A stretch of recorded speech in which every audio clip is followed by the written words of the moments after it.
इस गीत को आवाज दी है नन्ही सी कलाकारा miss Soni Kumari. Recording studio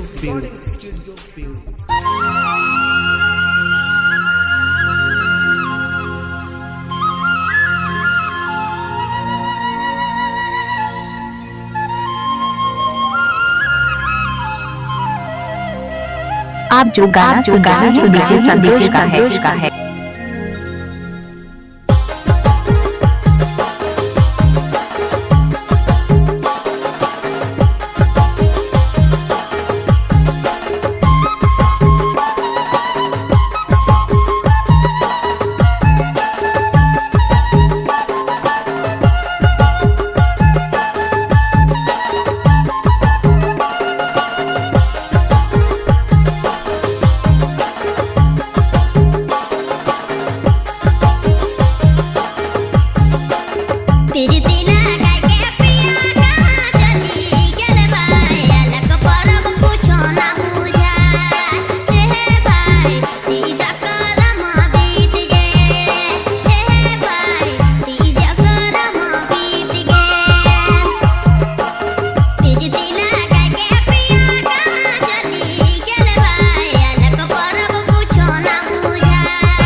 आप जो गाना सुन रहे हैं डीजे संदेश का है।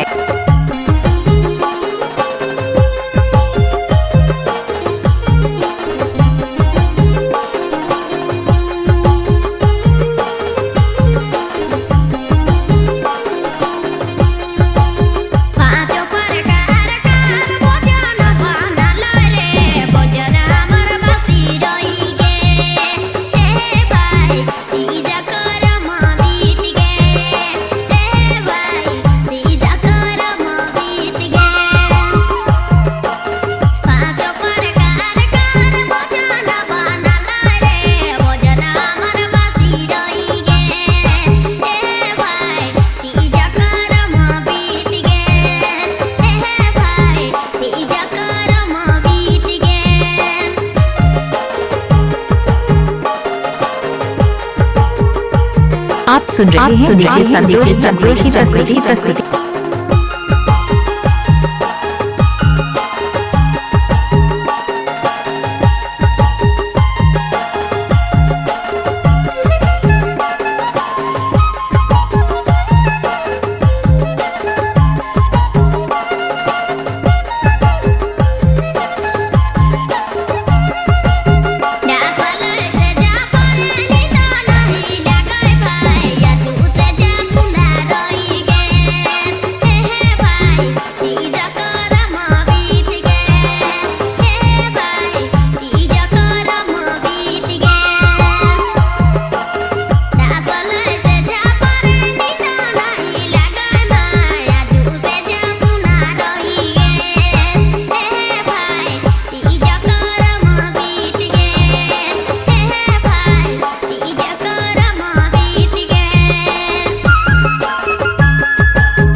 आप सुन रहे हैं डीजे संदेश की प्रस्तुति।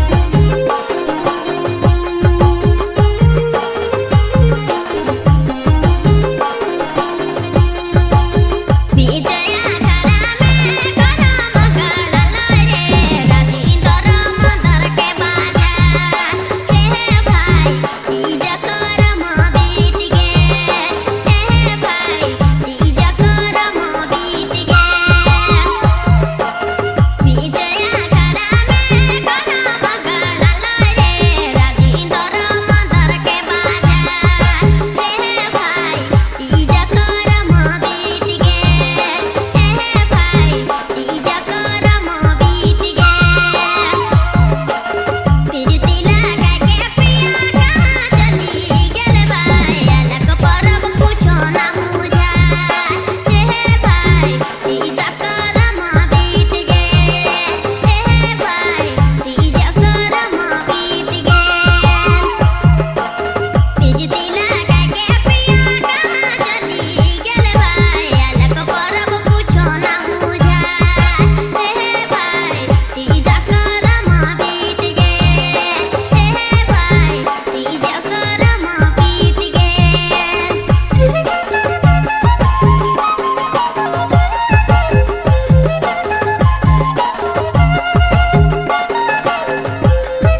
जो गाना सुन रहे हैं नीचे संदेश का है।